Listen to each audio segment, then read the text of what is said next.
Hello, and welcome back to our playthrough of Escape Velocity Nova. Today we're going to be starting the Polaris storyline. Now, I may hear some of you asking, I thought the Rebel campaign was next. Well, truth be told, I went back and looked at the videos I had recorded for it, and that was before I switched over my audio setup and upgraded and tweaked OBS, so it's just not at the quality where I'd like it to be. So instead, we're going to go ahead and do the Polaris storyline, and then we're going to save the Rebel storyline with the Federation storyline as the last two. I think we'll do Federation last, and so we'll do Rebellion then Federation, and that'll be all 6 storylines at that point. So I've gone ahead and loaded up a generic pilot here. He is equipped with some Hail chain guns, a Storm chain gun, and 2 Thunderhead lances, so what has very quickly became my close quarters setup. Also, I have every Sigma upgrade, the standard quality of life stuff like vectored thrust and horizontal booster, got a pirate jammer, some matrix steel, and some carbon fiber. So, all in all, a pretty well-rounded ship. This is also a character, I've named him Jim, who is a Knight of the Red Branch, meaning that he has gone through the entirety of the Wild Geese storyline without failing and getting sucked into the Pirate or Auroran storylines. So if you want to see what that entails, go ahead and go watch the Wild Geese mini storyline on the channel. So that, I've gone ahead and made sure that's the case because there's some special dialogue you can actually get if you are a Knight of the Red Branch. And it's always fun to showcase as much special dialogue as I can. Now, to get into the Polaris storyline, you can either fly around Auroran space, checking out the bars until you meet up with Miranda, or perhaps more interestingly, you can take the Delivery to Earth mission, which some of you may recognize as the lead-in mission to the Velos campaign. And if you refuse the prompt you get, then you are instead forced into the Polaris campaign. So that's exactly what we're going to do. It has a little bit of extra dialogue, and as I just said, I'm always a fan of showing off the extra dialogue. So we're going to zip down to Earth here. There's no special dialogue for getting the mission, it's just available in the mission BBS. So, oh look, there's a Velos dart in the system with the attribution of Velos, which is kind of unique because usually they're listed as Federation. The Veil, it hangs before us, just out of reach, and just beyond our understanding. It's a little bit of foreshadowing for the Velos storyline there. Alright, so when we land, we get this special dialogue. As a group of dock workers unload the shipment of medical supplies from your cargo bay, you are a little surprised to see the traditional long hair and utilitarian jumpsuit of a Velos coming towards you. The nameless Velos looks at you oddly for a moment before smiling softly and walking away. And then, you know, if you were just doing this blind, you would think, oh, that's weird, because it doesn't come up for a little while. There's a generic delay between when you get that event and when the next part fires. So we're going to see if we can get it to fire just by jumping in and out of the system. And then we'll be well on our way to doing the Polaris campaign. Here it is.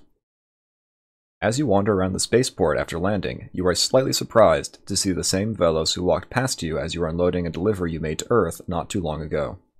Greetings, Jim. He begins in an almost lyrical accent. We have been keeping an eye on you, and it has now reached the point where I have been given no choice but to approach you. Are you prepared to help us out? Something in his voice, and in the way the whole area seems to stand still, tells you that this is no simple request. And you get a deep feeling of foreboding about the choice in front of you. And you hesitate for several moments before making a decision. Do you agree to help him? So if you press yes here, congratulations, you're going to be doing the Velos storyline. If you press no, you are locked into the Polaris storyline. So we're definitely going to say no here. As soon as you shake your head, you see an almost imperceptible smile of sheer joy cross his face before he turns even more serious than before and leans forward. You had better leave Federation space as soon as possible. You look around for several moments to see who spoke to you, just before you realize that the words were spoken inside your own head. I have never been to Auroran space myself, the Velos grins subtly, but I hear it is a land of opportunity, where a resourceful man can go far. As he walks away, you are left feeling that he was trying to tell you something, and when you see Black Federation stormtroopers obviously heading in your direction, you decide that the best place to try and figure it out would be somewhere else. So the Bureau is sending a snatch squad after us because we refused to be, quote-unquote, helped by the Velos. And truth be told, it's not anything serious. It is just some... I think it's one Federation destroyer, and it's a carrier variant, so we have these Federation Vipers. So we're just going to blow them up for fun. And to show off the combat aptitude of this ship. I don't think that Anaconda was actually part of the Snatch Squad, but we're going to blow it up anyway. Because we can. Oh, it's actually a carrier. Well, regardless, a carrier with no interceptors is not a concern to me at all. We're going to blow this up. Now, you can't board it, so we're not going to try. But we're just flexing on the Federation, as it were. Alright, back up to 2x speed. Let's get out of here. So we're going to go to Alfara and use the Hypergate access to zip down to Auroran space. Now, you could just skip the Velos part and then immediately do what we're doing now, but I think, again, it's more fun if you don't. So because we had done the Wild Geese storyline prior to this one, we're not super well liked in Auroran space, but thankfully that's pretty easy to change. So this is the Auroran hook, which you can also get if you're just hanging around Auroran space. So this is Bizarra asking if you want to become his blockade runner. We're going to go ahead and say no, because we're trying to do the Polaris storyline. If you'd like to see the Auroran storyline, go ahead and go check out that playlist. It's a lot of fun. I enjoy the Auroran storyline a great deal. Probably one of my favorites. If not my favorite. Alright, let's head over here to Tekkel. What's nice about the Auroran space is that there's a hypergate in every single quote-unquote capital system. You know, capital of the individual little houses, and in the Auroran capital itself. So despite only having 6 hypergates, the access is pretty good. Alright, so this is a random event you can get in Auroran space. We're going to go ahead and do it, but let's see.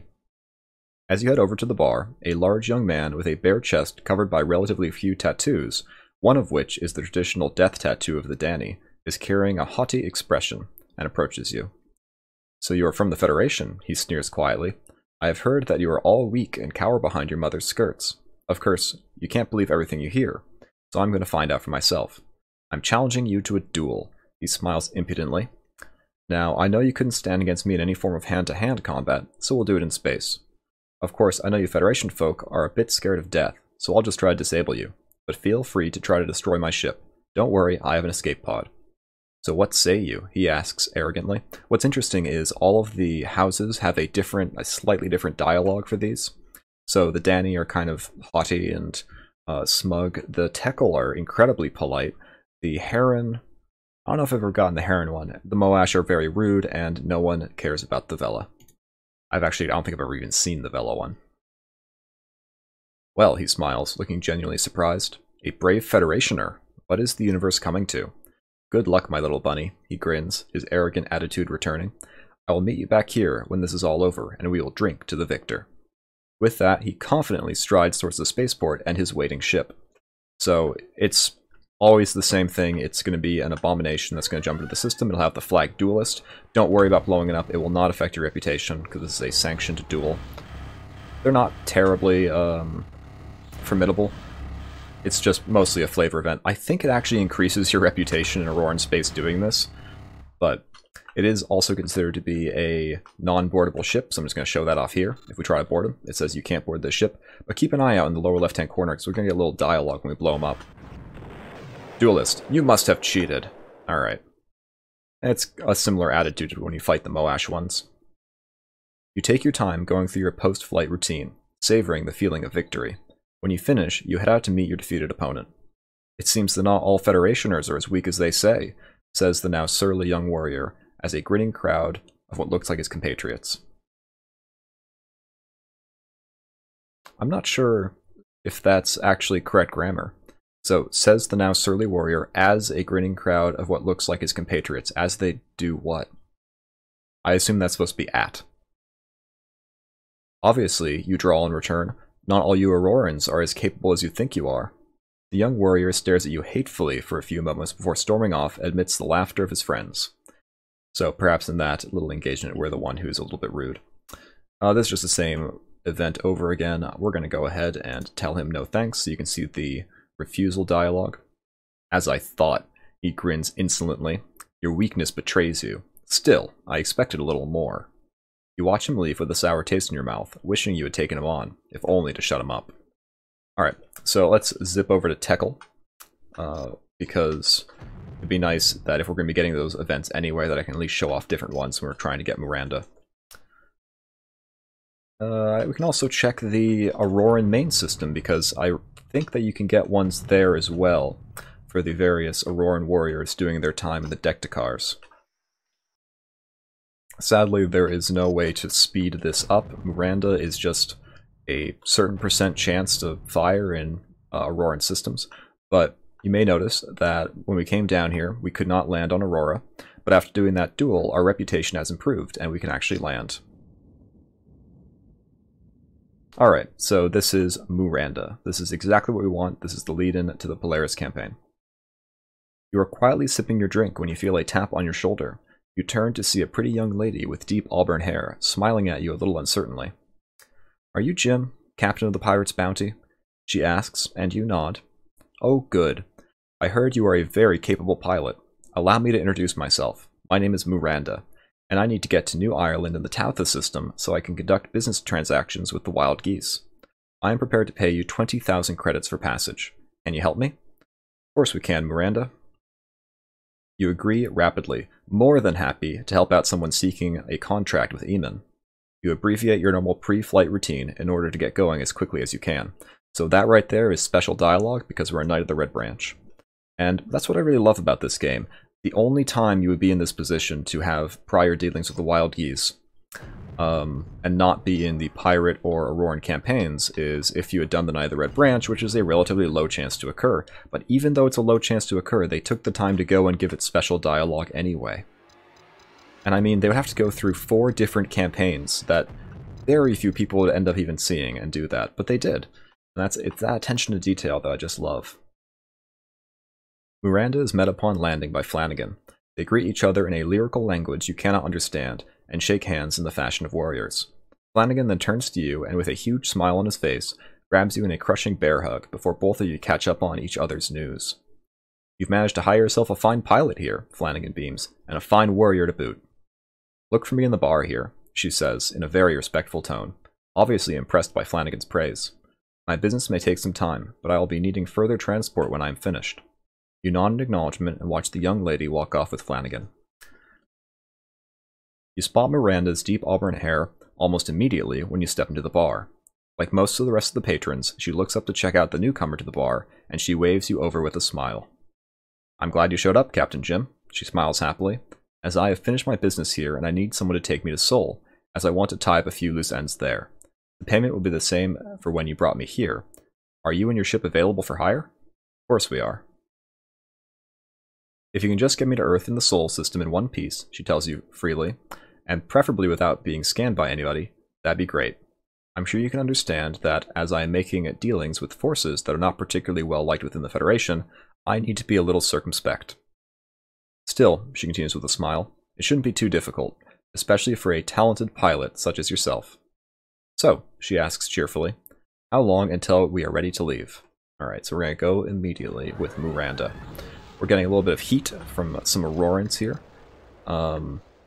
Yeah, we'll blow it up just to prove our skill and valor. And oh, they're running away. Smart move. Alright, so let's zip up here to the Sol system.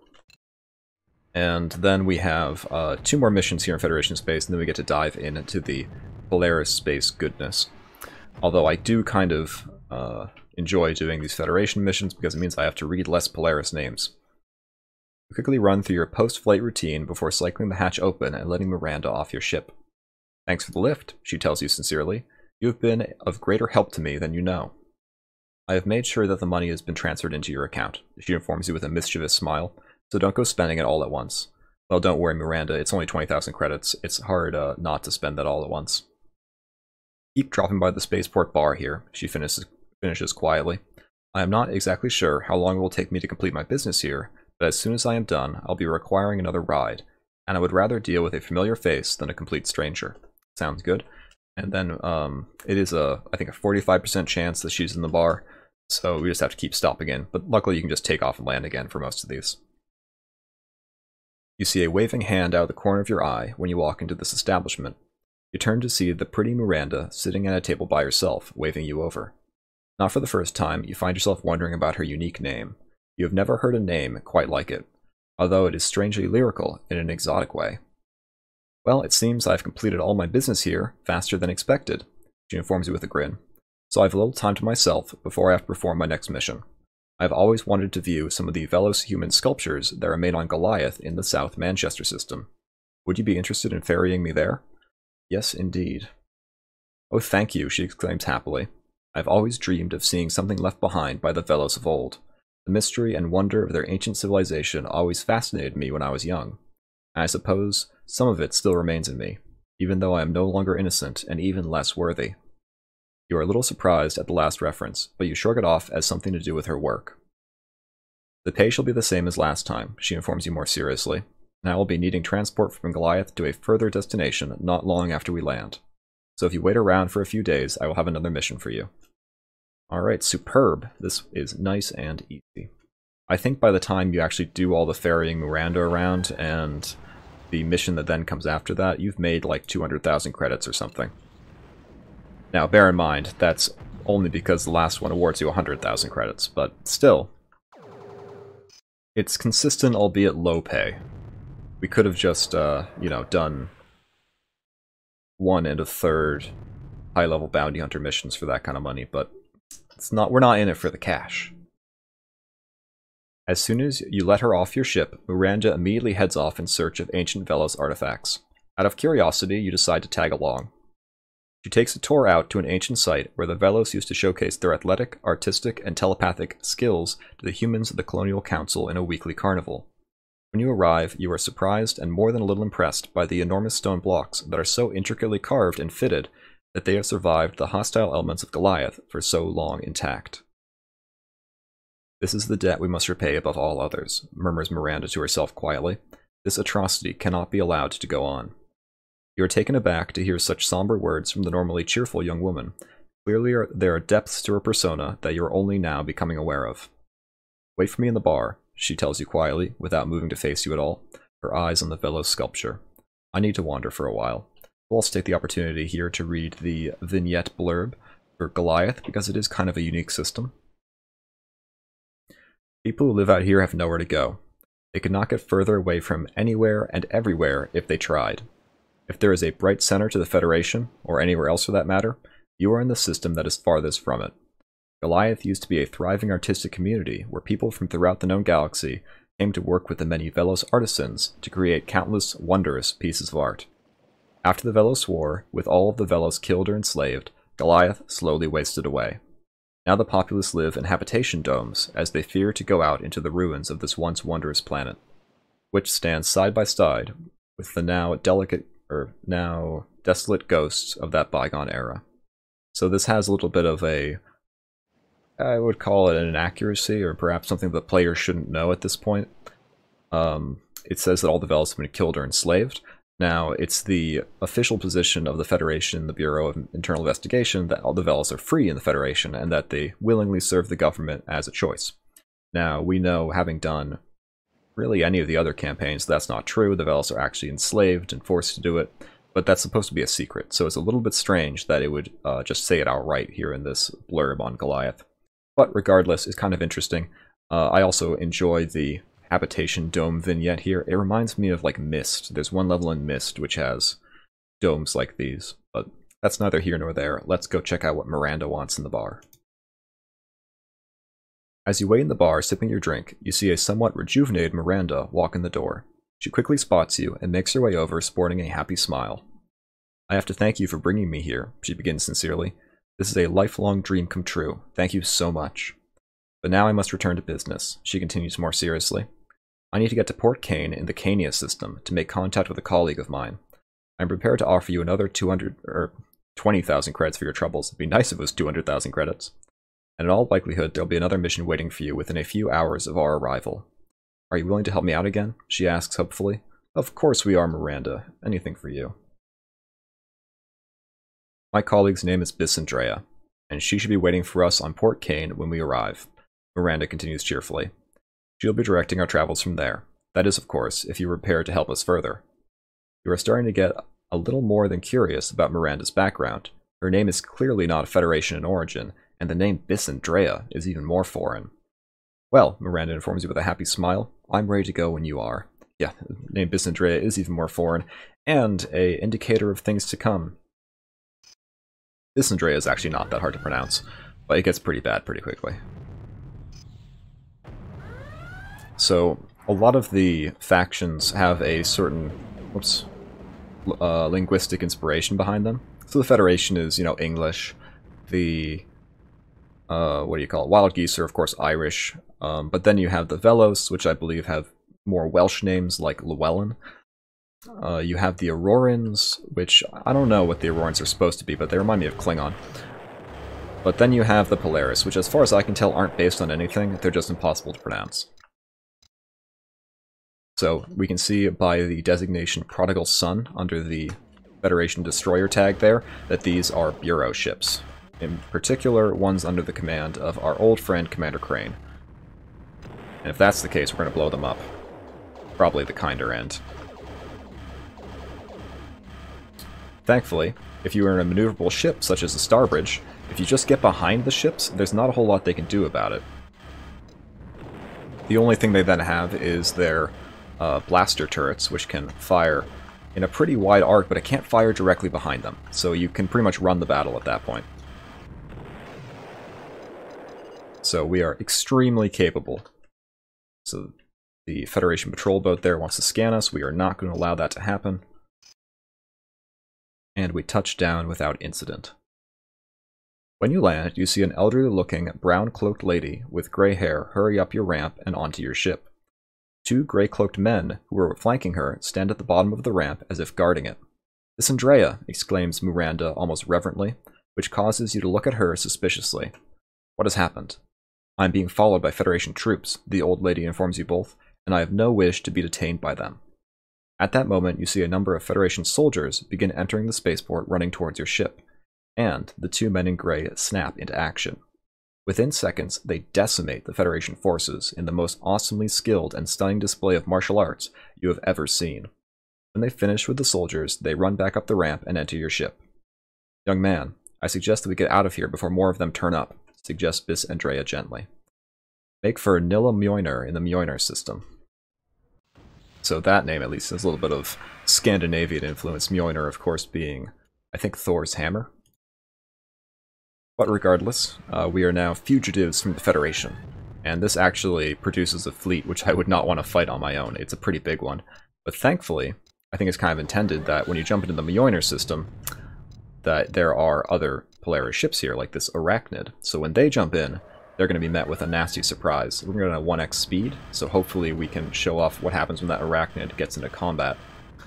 Unfortunately, I have to be a little bit careful because there are Hellhound missiles flying at us, but we're just going to fly around, wait for them to exhaust their missile capabilities, and after that they just become blaster platforms.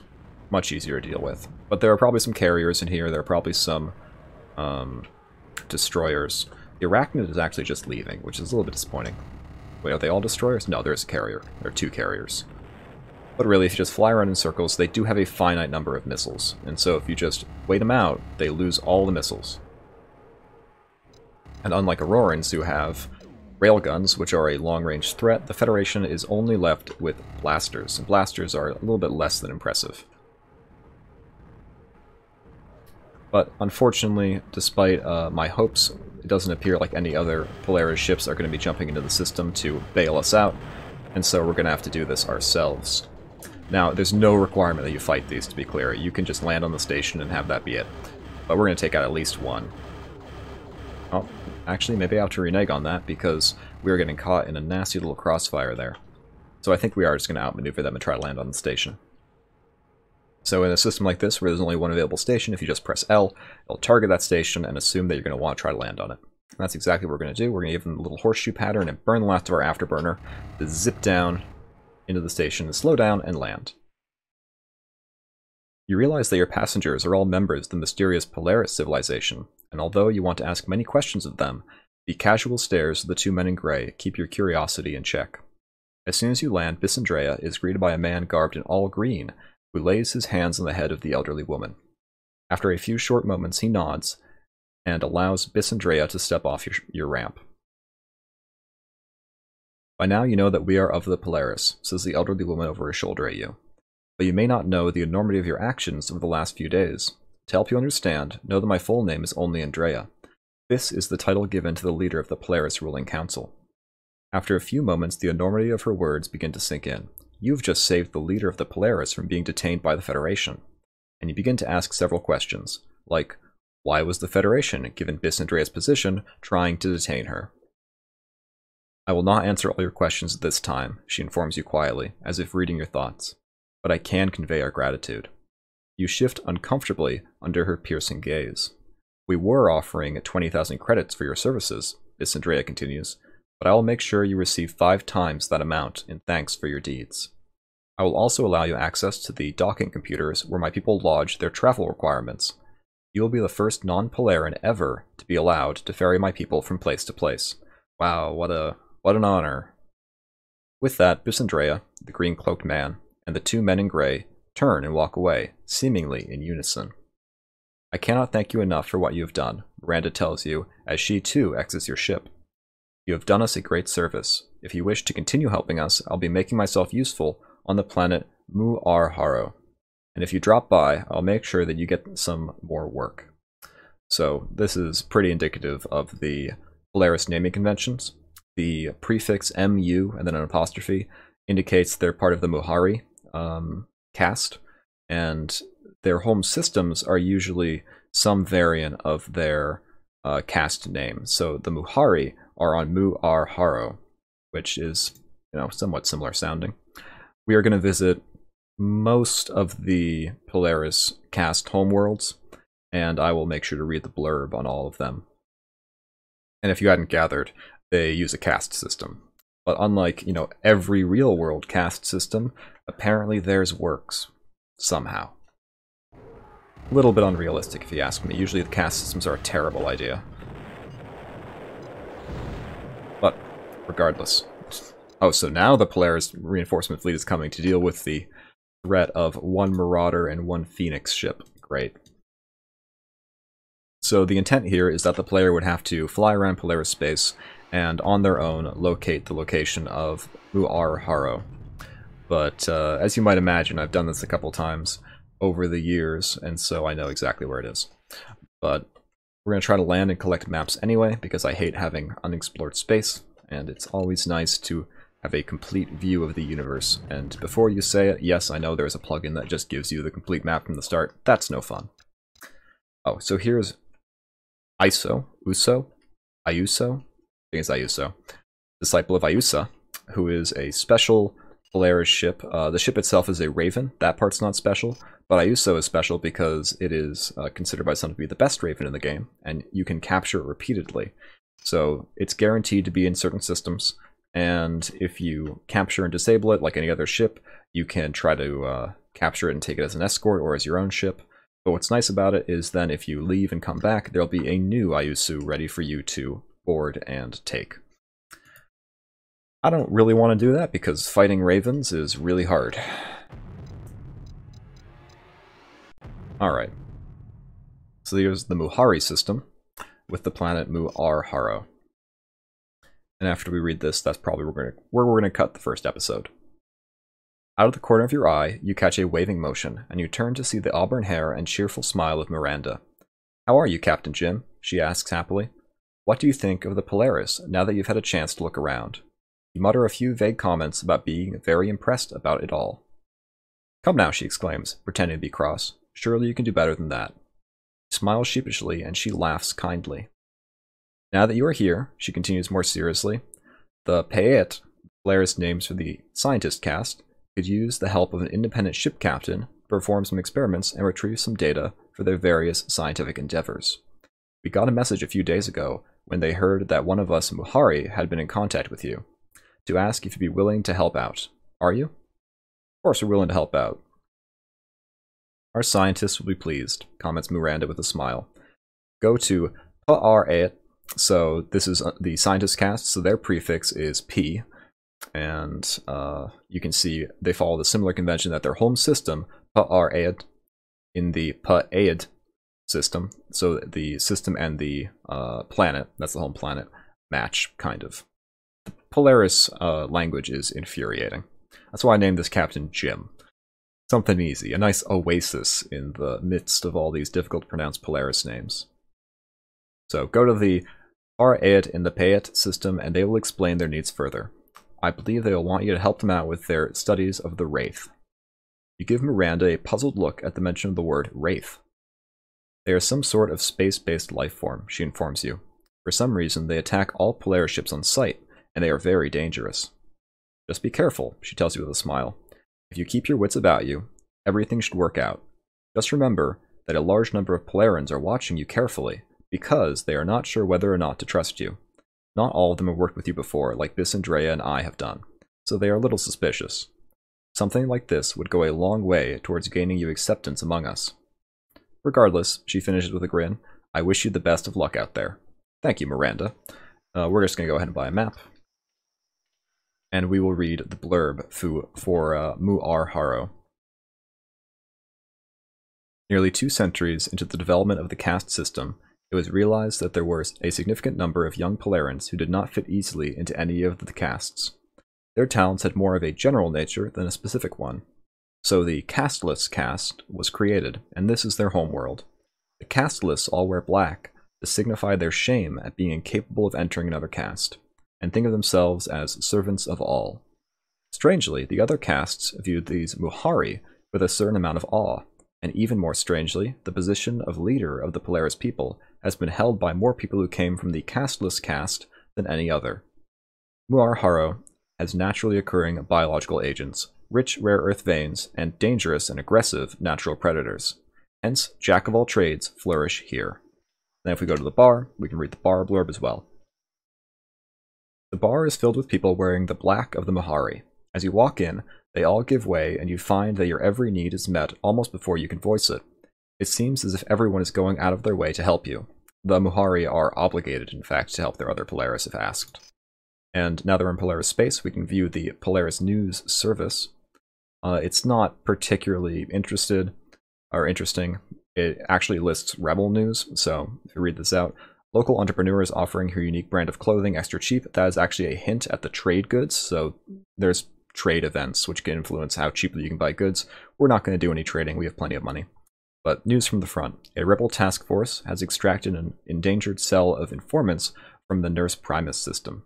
Unfortunately, they had to destroy a number of Federation vessels as they were leaving. So pretty standard rebel fare. We'll get to that eventually, I promise.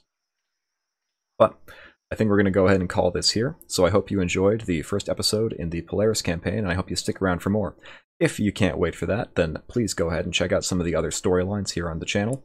We have some of the major storylines as well as, at this point, some of the side missions. And so if you're curious, go and check out those. If you liked something in particular, please consider leaving a comment down below letting me know what it was. And regardless of what you end up doing, until next time, I hope that you have a good one.